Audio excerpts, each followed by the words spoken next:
Tout nouveau trade récap de la journée du mardi 4 novembre 2025. Donc aujourd'hui, petit SL, on va voir ça ensemble. D'abord, on va regarder un peu le mois dernier et mon mois actuel, ce qui s'est passé. Donc là, on s'était dit que je repassais sur un risque fixe. Et bah, c'est ce que j'ai fait. C'est ce que j'ai fait sur tous les trades que vous voyez là. Ça, c'est des TP qui ont été mal gérés. Donc voilà, j'avais risqué 250 $, je me retrouve à moins de 1 R à cause d'over TP. Je sais pas si ça se dit. Donc ça aussi, j'ai essayé de régler ce problème.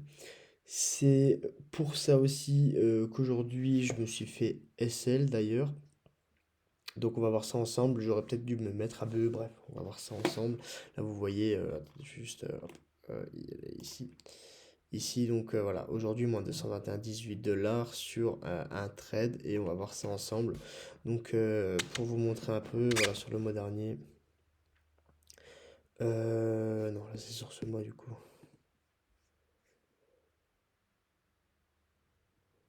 Ah, non, ok. Ouais, donc du coup, un bon win rate sur les positions qui durent 10 à 30 minutes, plus de 61%. C'est bien. Sur les positions entre 5 à 10 minutes, donc ça c'est mes TP et j'ai souvent bah, j'ai 100% de win rate sur ça, donc c'est pas mal. Et tout ce qui est en dessous, bah voilà, c'est là où je me fais littéralement SL à chaque fois. En fait, quand j'ai tort, je sais que j'ai tort instant. Voilà. C'est très rare que ça prenne du temps. Juste sur les longueurs là, voilà, ça c'est vraiment, on va dire, ce que je recherche moi comme trade à prendre. Même si de base je suis du day trade, donc ça serait sur une journée, mais souvent ça dure entre 10 et 30 minutes ou 1 heure, mais voilà, pas beaucoup, beaucoup plus. Ouais, même c'est pas, voilà, c'est arrivé une fois sur 1 heure. Depuis le mois dernier, voilà, on va regarder un peu ça ensemble. J'ai juste pas envie de montrer le numéro de compte. Je sais pas si c'est important, mais on va faire attention. More Active Day, Tuesday, voilà, c'est là où je suis le plus actif. Ok. Le jour le plus profitable, le lundi. Laisse profiter. Et le jour le moins profitable, lundi. C'est pas mal. On regarde un peu les stats ensemble, comme ça vous voyez. De toute façon, moi, j'ai franchement rien à cacher, donc je m'en fous un peu. Best trade, 151 $. C'est most profitable. Là, je comprends pas trop. Pourquoi c'est 151 $ sur le 31 du 10. D'accord. Bon, bah écoutez, ça je comprends pas trop. Tout ce qu'il y a là, je comprends pas trop. Pour être totalement honnête avec vous, juste on va aller sur le win rate. Voilà, faut juste pas que je monte au-dessus de ça. Donc total PNL, on est en moins 639 $, donc drawdown sur le mois là, enfin sur le mois dernier, du coup c'est ça, ouais c'est ça.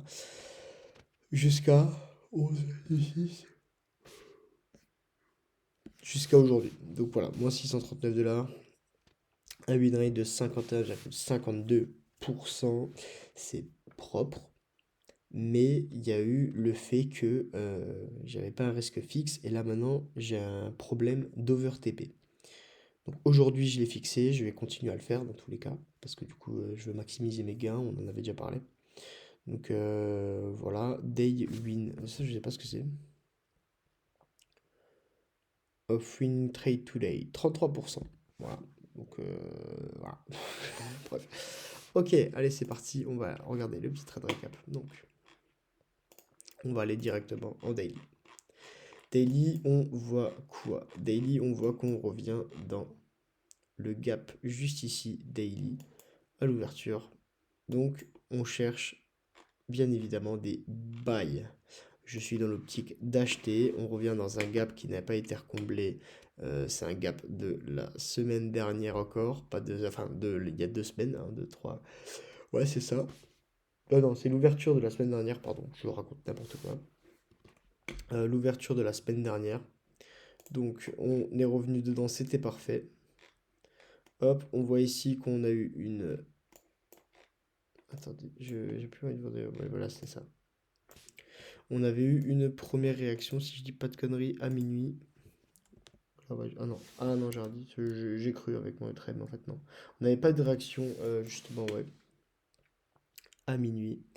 On s'y rapprochait et là on voit qu'on avait commencé à réagir, on va aller voir, on va décortiquer, mais pour moi ça a été vraiment une analyse vraiment très très rapide. Voilà, donc là on était juste là, on voit l'ouverture de minuit, elle était ici, très baissier. Hop, ici on vient toucher le gap d'ouverture de la semaine dernière, 4 heures. 5 heures on réagit à la hausse juste ici, et là on se retrouve juste ici à partir de 8h30. Ok. Si on va voir le MES tout de suite pour vous montrer. Le MES, on est en dessous du gap daily, mais on est dans ce plus bas de fair value gap ici. Ok. Donc on est dans une belle zone, pareil, order block H4. Ok, on s'attend à une réaction haussière. On va en H1. Ce qui est beau en H1, c'est que on est venu prendre des plus bas H1 juste ici. Voilà, ici on avait un plus haut, un plus bas. Juste ici, on est venu les prendre à 8 heures. Ok. Maintenant, on peut aller sur le main Q. Donc là, je vous explique le trade que j'ai pris. J'explique pas le backtest de la journée, quoi. Ensuite, en 15 minutes, on voit que pareil, MNQ, on a pris ses plus bas 15M et il nous restait un fair value gap dans la zone premium. Ok. Donc, ce qu'on sait. Attendez, je vais juste voir. PK. Je sais plus c'est quoi ce trait. Voilà, oui, ça c'est en gros ma zone discount que je veux chercher par rapport à cette bougie de rejection. Donc voilà, donc on décortique. On voit ici que dans la zone des 0,75% discount, pardon, je suis fatigué, je suis désolé, je suis un peu lent. On a un fair value gap en zone discount juste ici. On n'est pas venu le recombler, donc on s'attend à, si on a un retournement de marché, enfin, en plus à l'ouverture de 8h30, on s'attend à une hausse potentielle. Voilà. Donc, on continue. On passe directement en 1M, et je pense que ça a été peut-être là mon erreur. On regardera ensemble après. Juste ici, on a eu l'ouverture de 8h30, ok. On voit qu'on vient attaquer nouveau ce fair value gap 15M et qu'on vient nouveau dans le gap daily, ok. Bon, ça va, le profil volume, c'est pour après.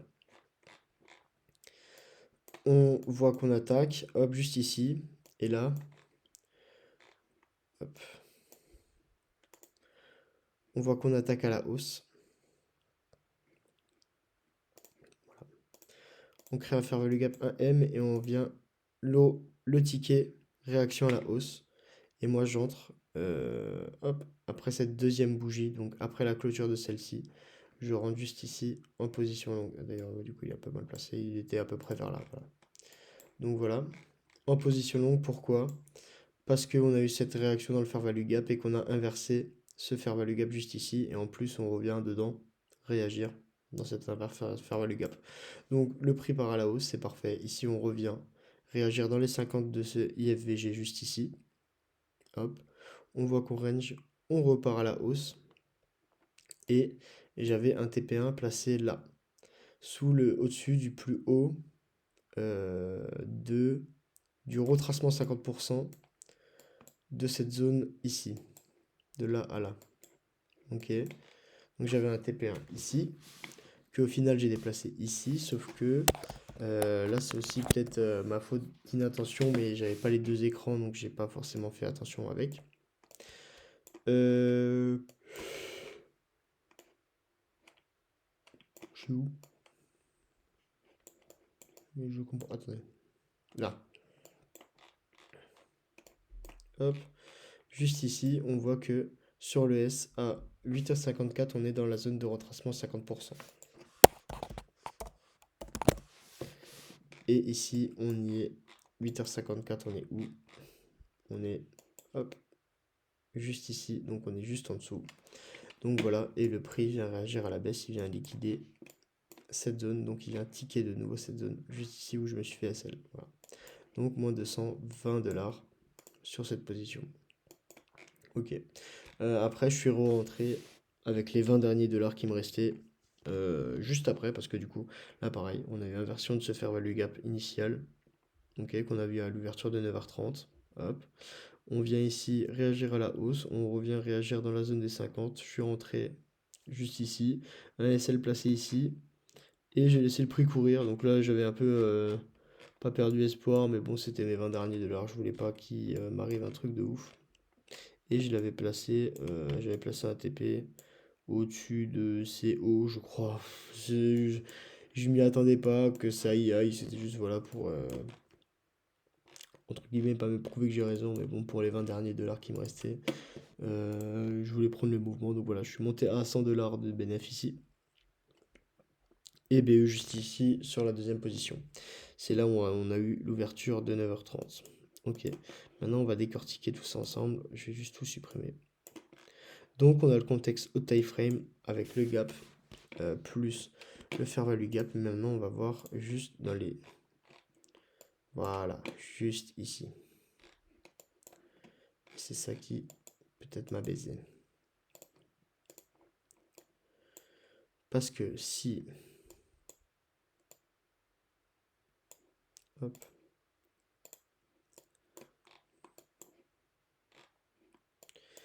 Si on va en H1 juste ici, voilà, c'est en M15, pardon, on reste toujours dans les réactions de ce fair value gap discount, mais par contre, on reste toujours dans ce fair value gap aussi baissier. Donc on reste toujours dans une zone indécise, même si pour moi on est évidemment haussier. Ça peut peut-être jouer. Je vois pas trop ce qui pourrait engendrer de plus.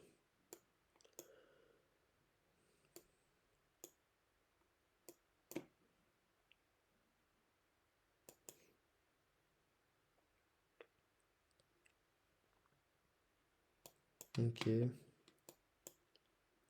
Ici, en fait, avant l'ouverture de 9h30, on est venu retirer toutes les liquidités à la hausse. Voilà.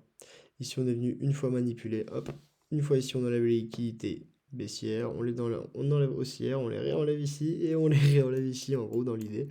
Mais je trouve pas de point précis que je peux chercher pour backtest. C'est ça qui m'enquiquine un peu. Est-ce que sur le MES, c'est peut-être plus propre? Je sais pas. Bah, du coup, dans le MES, c'est plus propre. On est revenu en fait idéalement dans cet order block. Rechercher de l'achat dans une zone discount maximum. En gros, c'est à peu près ça que j'ai loupé. Et on est revenu dans le fair value gap 5M sur le S juste ici. Qui nous restait. Là, on était dans rien en fait. C'était assez subtil aujourd'hui, je trouve. Mais bon, il y avait des choses à voir. Il y en a qui ont sûrement réussi à prendre le mouvement. Hop. Il y en a qui ont sûrement réussi à prendre le mouvement comme dit. Donc voilà. Pour aujourd'hui, pour moi, je m'attendais à une hausse jusqu'à... Hop, on va revenir, je vous montre. Du coup, jusqu'à cette zone. Pourquoi? Parce que si on trace le volume profile, hop, à partir d'ici, ça suffira. Ok. On voit que cette zone ici, on a énormément de volume et juste ici, tout s'arrête. Et on voit que le prix vient bien réagir dans cette dernière zone de low volume pour aller rechercher des ventes. Et ce low volume, il se trouve par ailleurs dans un FVG H1 juste ici et H4 en plus. Donc on est juste allé rechercher des ventes, mais pour moi la hausse était, on va dire, justifiée là, ce que s'est passé. Juste on a vraiment eu une grosse manipulation avant cette hausse, donc là le trade qui aurait pu être pris, c'est, attendez, juste voir ça, 9h38, est-ce qu'on avait une entrée à 9h38, même si je pense pas, non, non c'est la même chose, MQ. Voilà, l'entrée possible c'était vraiment sur ce fair value gap.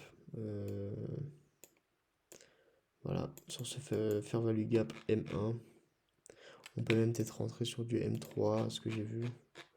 Juste avant, ça aurait pu peut-être être mieux. M5, je crois pas. Non, pas M5. Voilà, sur du M3, rentrer ici. Soit mettre le SL placé ici parce qu'on a vraiment une grosse zone, soit en dessous, mais ça, je suis pas très partisan moi de ça, donc je préfère le placer ici. Et aller chercher, comme dit, les low volumes. Donc le plus low volume qu'on avait ici. Et ça aurait fait un trade juste ici, vraiment très très joli. Donc voilà pour aujourd'hui. On va continuer pour les autres jours. De toute façon, voilà, je continuerai jusqu'à ce que ça marche, hein, comme j'ai dit à chaque fois, mais bref, voilà, on s'arrête pas. Ça va de mieux en mieux. Mes analyses sont, je trouve, de plus en plus justes, même si pas assez précises. Mais dans l'idée, elles sont de plus en plus justes. Je sais pourquoi je le fais et pourquoi je rentre. Juste, il me manque encore des éléments de précision qui vont venir avec le temps, je m'inquiète pas, et les backtests que je fais, etc. Donc ça, voilà, ça, je m'inquiète absolument pas.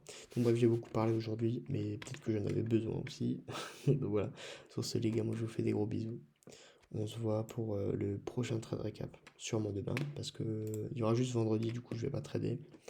Mais là, on a une belle semaine avec, on a toujours l'ISM, c'est pas forcément grave. Mais juste là par contre ouais, je ne traderai pas parce qu'on a le taux de chômage qui va sortir donc je veux pas le trader.